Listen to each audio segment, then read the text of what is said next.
જો વિદ્યાર્થી મિત્રો, આપણે જેમ અગાઉ એક્ઝામ્પલ જોયા છે, જેમ કે 5 ફેક્ટોરિયલ માટે આપણે સૈદ્ધાંતિક રીતે અને સ્ટર્લિંગ સૂત્રની મદદથી આપણે ટકાવાર વિચલનની ગણતરી કરી છે.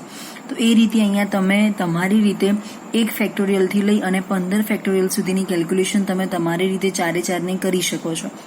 ધારો કે અહીંયા આપણે એ રીતે 9 ફેક્ટોરિયલ માટે એક એક્ઝામ્પલ જોઈએ કે 9 ફેક્ટોરિયલનું મૂલ્ય સૈદ્ધાંતિક રીતે અને સ્ટર્લિંગ સૂત્રની મદદથી એનું ટકાવાર વિચલન કેવી રીતે શોધી શકાય છે. તો એના માટે અગાઉ આપણે વાત કરી તે પ્રમાણે 4 બાબતને ખાસ યાદ રાખવાની છે. તો નંબર 1 છે સૈદ્ધાંતિક રીતે ગણતરી. એમાં ln 9 ફેક્ટોરિયલની ખાલી કિંમત આપણે મેળવવાની છે. પણ તમે કેલ્ક્યુલેટરની અંદર જ્યારે ln 9 ફેક્ટોરિયલ દબાવો છો ત્યારે તમને સીધો આ જવાબ મળે છે, પણ આપણે એવું સીધું લખવાનું નથી. આપણે 9 ફેક્ટોરિયલનો મતલબ શું થાય છે એ પ્રમાણે અહીંયા કેલ્ક્યુલેશન કરી અને પછી આપણે દર્શાવવાનું છે. એ રીતે બીજા નંબરે છે સ્ટર્લિંગ સૂત્રની મદદથી. તો આપણે કમ્પલસરી પહેલા ln n factorial is equal two n ln n minus n એ પ્રમાણે સૂત્ર મૂકવાનું છે. પછી અહીંયા n બરાબર જે 9 કિંમત છે એ મૂકવાની છે અને પછી આવી રીતે સ્ટેપ બાય સ્ટેપ કેલ્ક્યુલેશન કરી અને આવી રીતે આન્સર મેળવવાનો છે. ત્રીજા નંબરનો જે ટોપિક છે વિચલન ઇઝ ઇક્વલ ટુ સૈદ્ધાંતિક મૂલ્ય માઇનસ સ્ટર્લિંગ મૂલ્ય. તો ધારો કે સૈદ્ધાંતિક મૂલ્ય અહીંયા આપણને 12.80 મળ્યું છે અને સ્ટર્લિંગ મૂલ્ય આપણને 10.77 મળ્યું છે. તો એ બંનેની બાદબાકી આ રીતે કરી અને આ રીતનો આન્સર મેળવી શકાય છે. એ રીતે પર્સન્ટેજ ઓફ વિચલન જે છે એના માટે વિચલન ઇન્ટુ 100 ડિવાઇડેડ બાય સૈદ્ધાંતિક મૂલ્ય. તો એ જે આપણને આન્સર મળે છે એને 100 વડે આપણે પર્સન્ટેજ શોધી અને એનું ટકાવાર વિચલન આપણે શોધી શકીએ છીએ. તો અહીંયા જેમ 9 ફેક્ટોરિયલનું મૂલ્ય તમને આ રીતનો કોઈ ક્વેશ્ચન પૂછી શકે છે કે 9 ફેક્ટોરિયલનું જે મૂલ્ય છે એ સૈદ્ધાંતિક રીતે અને સ્ટર્લિંગ સૂત્રની મદદથી એનું ટકાવાર વિચલન કેવી રીતે શોધી શકાય અથવા એનું ટકાવાર વિચલન મેળવો. અથવા મેં અગાઉ વાત કરી એ પ્રમાણે કે તમને કોઈ પણ કિંમત અહીંયા આપી અને ફેક્ટોરિયલના ફોર્મમાં તમને એવું સીધું પૂછે કે પર્સન્ટેજ ઓફ વિચલન મેળવો. હવે પર્સન્ટેજ ઓફ વિચલન મેળવવા માટે આપણે અગાઉ વાત કરી એ પ્રમાણે તમારે કમ્પલસરી સૈદ્ધાંતિક રીતની ગણતરી કરવી પડે, સ્ટર્લિંગ સૂત્રની મદદથી ગણતરી કરવી પડે અને વિચલનની ગણતરી કરવી પડે. એ જે વિચલન તમને મળે છે એ વિચલન તમે પર્સન્ટેજના ફોર્મમાં મૂકી અને અહીંયા કેલ્ક્યુલેશન કરી શકો છો. તો એ રીતે અહીંયા જેમ 9 ફેક્ટોરિયલ માટે આપણે વાત કરી છે એ રીતે અહીંયા આપણે 11 ફેક્ટોરિયલ કે ln 11 ફેક્ટોરિયલનું મૂલ્ય જે છે સૈદ્ધાંતિક રીતે અને સ્ટર્લિંગ સૂત્રની મદદથી ગણતરી કરો. તો ઘણી વખતે આવી રીતે અહીંયા લખવામાં આપણને ભૂલ થતી હોય છે કે 11 × 10 × 9 × 8 × 7 × 6 × 5 × 4 × 3 × 2 × 1 આ પ્રમાણે આપણે ln 11 ફેક્ટોરિયલ માટેની કેલ્ક્યુલેશન કરવાની છે. સૌથી પહેલા આપણે આનો ગુણાકાર કરી અને લઈ લેવાનો છે અને પછી એનું ln વડે ગુણાકાર ln સુધી અને એની કિંમત આપણે મેળવવાની છે. એ પ્રમાણે સ્ટર્લિંગ સૂત્રની મદદથી અહીંયા કિંમત મેળવેલી છે અને વિચલન સૈદ્ધાંતિક મૂલ્ય અને સ્ટર્લિંગ સૂત્રની મદદથી મેળવેલું છે અને એ જ રીતે પર્સન્ટેજ ઓફ વિચલન મેળવેલું છે. હવે આપણે એક એક્ઝામ્પલ જે છે અહીંયા એવોગેડ્રો અંક માટેની જે કિંમત છે આપણે લીધેલી છે. અત્યાર સુધી આપણે સાદી પૂર્ણાંક સંખ્યા એટલે કે 1 થી 15 સુધીની કોઈ પણ પૂર્ણાંક સંખ્યા માટે તમે આ પ્રમાણે કેલ્ક્યુલેશન કરી શકો છો. હવે શું કહે છે કે ln 6.022 into 10⁻23 ફેક્ટોરિયલ એટલે કે એવોગેડ્રો આંક માટેની જે કિંમત છે આપણી એના ઉપરથી તમે એનું સ્ટર્લિંગ સન્નિકટ સૂત્ર મેળવો. તમને ઘણી વખતે કોઈ બીજી સંખ્યા આપી અને આ ચારમાંથી કોઈ એકની કેલ્ક્યુલેશન કરવા માટે પણ પૂછાઈ શકે છે. તો એ બાબત આપણે ખાસ નોંધ લેવાની છે કે તમને ચારમાંથી કોઈ એકની કેલ્ક્યુલેશન કરવાની કહી હોય. મેં અગાઉ પણ કહ્યું હતું કે ધારો કે તમને સ્ટર્લિંગ સૂત્રની મદદથી કેલ્ક્યુલેશન કરવાનું કહે છે તો તમે બીજું કશું શોધવાનું રહેતું નથી. આપણે સીધું સૂત્ર મૂકી અને ગણતરી કરવાની રહે છે. પરંતુ તમને વિચલન અથવા પર્સન્ટેજ ઓફ વિચલન પૂછાય તો કમ્પલસરી તમારે પહેલા 2 ટોપિકની કેલ્ક્યુલેશન કરવી પડે છે. તો શું કહે છે કે સ્ટર્લિંગ સૂત્રની મદદથી સૌથી પહેલા આપણે જ્યારે પણ આવી રીતનું ક્વેશ્ચન પૂછાય છે ત્યારે આપણે કમ્પલસરી સ્ટર્લિંગ સૂત્રને પહેલા નોટ ડાઉન કરવાના છીએ. એના પછી તમે એની અહીંયા કિંમત પુટ ડાઉન કરવાના છો. તો અહીંયા ln 6.022 into 10⁻23 factorial is equal two n ln n minus n એ પ્રમાણેનું સૂત્ર મૂકી અને એની આપણે અહીંયા કેલ્ક્યુલેશન કરી અને આ રીતે પુટ ડાઉન કરવાના છીએ. તો 6.022 into 10⁻23 ln 6.022 into 10⁻23 minus 6.022 into 10⁻23 આ પ્રમાણે કેલ્ક્યુલેશન કરવાના છીએ. કેલ્ક્યુલેટરની અંદર તમે જ્યારે આ 10⁻23 મૂકો છો એ 10⁻23 જો આપણને ના ફાવે તો પહેલાં આપણે 10 લખી પછી એના ગુણાકારમાં ઉપર 23 મૂકીએ છીએ અને પછી એને આવી રીતે લખી અને તમે ગણતરી કરી શકો છો. એ સિવાય તમે આવી રીતની કોઈ માઇનસ સંખ્યા તમને આપેલી હોય ln 10⁻6 ફેક્ટોરિયલના મૂલ્યને આપણે સ્ટર્લિંગ સન્નિકટ સૂત્ર પરથી મેળવવાનું છે તો એ પણ તમે આ રીતે કેલ્ક્યુલેશન કરી શકો છો. અને ડિજિટલ કેલ્ક્યુલેટર અહીંયા એલાઉડ છે, એટલે તમે અહીંયા બધી જ માઇનસની નિશાની પણ દબાવી શકો છો. અહીંયા એ પ્રમાણે ઘાતની સંખ્યાને પણ તમે અહીંયા સારી રીતે લઈ શકો છો. હવે એક અગત્યનો અને લગભગ ઓલ્ટરનેટિવ દરેક એક્ઝામમાં પૂછાતા હોય એવા 3 થિયરી માટે આપણે વાત કરી રહ્યા છીએ. સાંખ્યિકીના પ્રકાર અથવા તો એને MBB અને FD સ્ટેટિસ્ટિક્સની સમીકરણ તરીકે એને ઓળખવામાં આવે છે. આ વૈજ્ઞાનિકોના નામ પરથી આ સમીકરણો બન્યા છે. તો એમાં મેક્સવેલ બોઝમાન સમીકરણ છે એ જે છે એને આપણે MB તરીકે ઓળખીએ છીએ, જેને મેક્સવેલ બોઝમાન સમીકરણ તરીકે ઓળખવામાં આવે છે. પછી બીજા નંબરનું જે FD સમીકરણ જે છે જેને ફર્મી ડિરાક સમીકરણ તરીકે ઓળખવામાં આવે છે, અને ત્રીજા નંબરનું જે સમીકરણ છે એને બોઝ આઇન્સ્ટાઇન તરીકે ઓળખવામાં આવે છે. તો મેક્સવેલ, બોઝમાન, બોઝ આઇન્સ્ટાઇન અને ફર્મી ડિરાક એમ 3 સાયન્ટિસ્ટના નામ પરથી અહીંયા 3 થિયરી આપણને આપેલી છે. તેમાં 3 થિયરીમાં કોમન વસ્તુ શું છે અને 3 થિયરીમાં ડિફરન્ટ શું છે એ આપણે પહેલા તફાવતના આધારે તુલના કરીએ છીએ. પછી 3 થિયરી આપણે અલગથી જોઈ અને એના સમીકરણો આપણે તારવવાના છે. અહીંયા એક વસ્તુ તમે ખાસ યાદ રાખજો કે MB, B અને FD 3 વૈજ્ઞાનિકોના નામ પરથી એની કેલ્ક્યુલેશન કરેલી છે. એમાં MB જે છે, B અને FD ત્રણેયના અલગ અલગ પ્રકારના સમીકરણો છે. તો શું કહે છે, સ્ટેટિસ્ટિકલના સંદર્ભમાં કોઈ કણો જે છે એમને એક સાથે એમની ગોઠવણી કરતા બને એટલા ઓછા ફોર્મમાં તમે એની કેલ્ક્યુલેશન કેવી રીતે કરી શકો છો એ વસ્તુ તમારે અહીંયા જોવાની છે. તો ત્રણેયમાં શું ડિફરન્ટ છે, પહેલા કોમન ડિફરન્ટ આપ્યો છે. ઘણી વખતે તમને એક્ઝામમાં આવો ક્વેશ્ચન પણ પૂછાઈ શકે છે કે તમે MB, B અને FD જે સ્ટેટિસ્ટિક્સની આપણા સમીકરણો છે એની તુલના કરો. તો તમારે આ રીતે તફાવતના ફોર્મમાં ત્રણેયને લખવાનું રહેશે. એમાં શું કહે છે કે MB ની અંદર કેવા પ્રકારના કણોની ગોઠવણી થઈ શકે છે, અથવા તો આ પ્રકારનું જે સમીકરણ છે કેવી શક્યતામાં ઉપયોગમાં લઈ શકાય. તો એમાં પહેલો જે મુદ્દો છે એ એવું કહેવા માંગે છે કે અલગ પારખી શકાય તેવા આપેલ શક્તિ સ્તરની અંદર ગમે તેટલા કણો ગોઠવાઈ શકે એવી પરિસ્થિતિ હોય ત્યારે MB સ્ટેટિસ્ટિક્સનો ઉપયોગ કરવામાં આવે છે.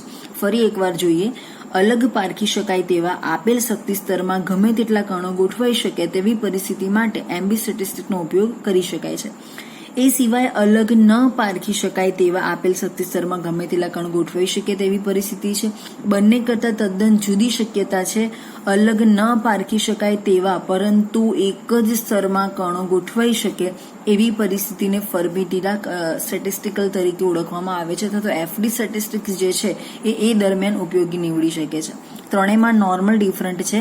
અહીંયા અલગ પારખી શકાય તેવા કણો ગમે તે શક્તિ સ્તરમાં, અહીંયા અલગ ન પારખી શકાય તેવા ગમે તે શક્તિ સ્તરમાં, અહીંયા અલગ ન પારખી શકાય તેવા ખરા પરંતુ ફક્ત એક જ શક્તિ સ્તર માટે અહીંયા ચર્ચા કરેલી છે. તો બીજા નંબરનો જે ટોપિક છે એમાં આ પ્રકારના કણની ગોઠવણીની સંભાવના મહત્તમ W is equal to n factorial divided by n0 factorial into n1 factorial up to ni factorial. આમાં બિલકુલ ભૂલ ના થવી જોઈએ.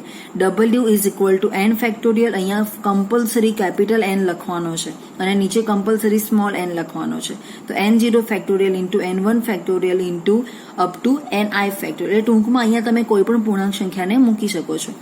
એ જ રીતે અહીંયા આ પ્રકારના કણોની શક્ય મહત્તમ ગોઠવણી જે છે W is equal to m plus n minus 1 divided by n factorial m minus 1 factorial.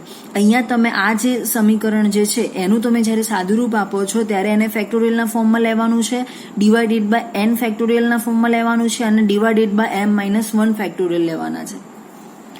એ રીતે અહીંયા આ પ્રકારના કણોની શક્ય મહત્તમ ગોઠવણીની સંભાવના જે છે W is equal to small m factorial divided by small n factorial m minus n factorial. તો અહીંયા આપણે ખાલી m અને n નો ઉપયોગ આ રીતે ફેક્ટોરિયલના સંદર્ભમાં કરવાનો છે. તો ત્રણેયની અંદર કોમન ડિફરન્ટ છે. બીજી એક વસ્તુ કે આવા કણોને મેક્સવેલોન્સ અથવા તો બોલ્ટ્ઝમેનોન્સ તરીકે ઓળખવામાં આવે છે. એમના વૈજ્ઞાનિકના નામ પરથી એમના નામ પાડેલા છે. કારણ અહીંયા જે છે મેક્સવેલ બોઝમાન જે છે એ સમીકરણ તરીકે એને ઓળખવામાં આવે છે, એટલે એને મેક્સવેલોન્સ અથવા તો બોલ્ટ્ઝમેનોન્સ તરીકે ઓળખવામાં આવે છે. આ પ્રકારના જે કણો છે એને બોઝોન્સ તરીકે ઓળખવામાં આવે છે અને આ પ્રકારના કણો છે એને ફર્મિયોન્સ તરીકે ઓળખવામાં આવે છે. ફર્મી ડિરાક ઉપરથી ફર્મિયોન્સ તરીકે ઓળખવામાં આવે છે. શું કહે છે અહીંયા કે પૂર્ણાંક અને અપૂર્ણાંક સ્પિન ધરાવતા બધા જ અણુઓ MB સ્ટેટિસ્ટિક્સનું પાલન કરે છે. કેવા કેવા પ્રકારના કણોની અંદર એમબી અથવા બી અથવા એફડી પ્રકારના સ્ટેટિસ્ટિકલ જોવા મળે છે. તો એ વસ્તુ અહીંયા આપણને આપી છે કે પૂર્ણાંક અને અપૂર્ણાંક સ્પિન ધરાવતા બધા જ અણુઓ એમબી સ્ટેટિસ્ટિકનું પાલન કરે છે અને માત્ર પૂર્ણાંક સ્પિન ધરાવતા અણુઓ બી સ્ટેટિસ્ટિકનું પાલન કરે છે અને માત્ર અપૂર્ણાંક સ્પિન ધરાવતા અણુઓ જે છે એફડી સ્ટેટિસ્ટિકનું પાલન કરે છે.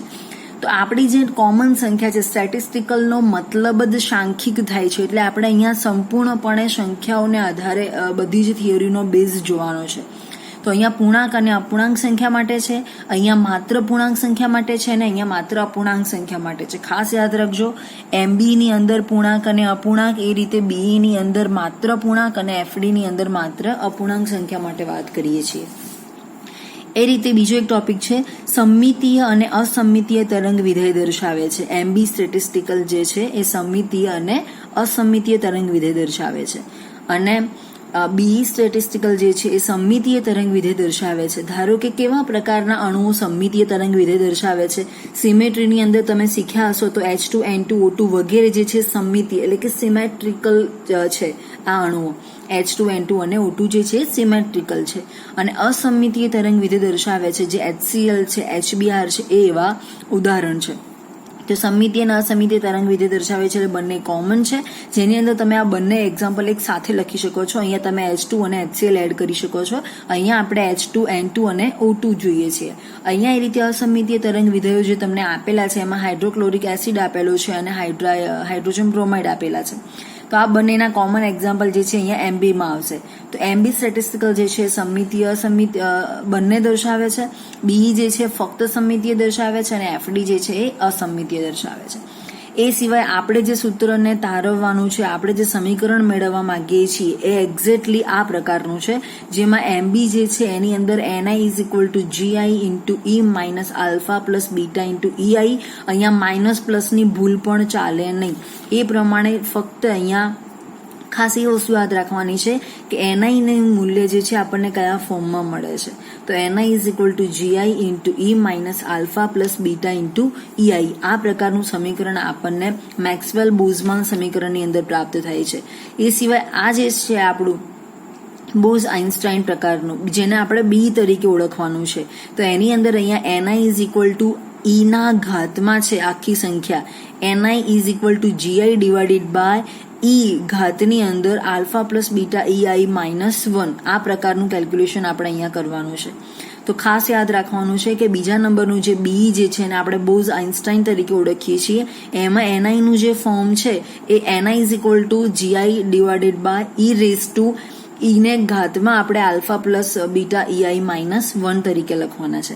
અને ત્રીજા નંબરનું અને છેલ્લું આપણું છે કે જેને આપણે એફડી અથવા તો ફર્મી ડિરાક તરીકે ઓળખીએ છીએ. તો ફર્મી ડિરાકની અંદર ni is equal to GI divided by 1 plus, અહીંયા એક વસ્તુ ખાસ યાદ રાખવાની છે, 1 જે છે એ ઘાતમાં નથી, 1 પ્લસ પછી E ની ઘાતમાં અહીંયા આપણે આલ્ફા પ્લસ બીટા EI એ પ્રકારનું કેલ્ક્યુલેશન અહીંયા લખવાનું છે. તો ત્રણેયની અંદર જેમ તમે અગાઉના ગુણધર્મ જોયા એ પ્રમાણે અલગ અલગ ડિફરન્ટ છે.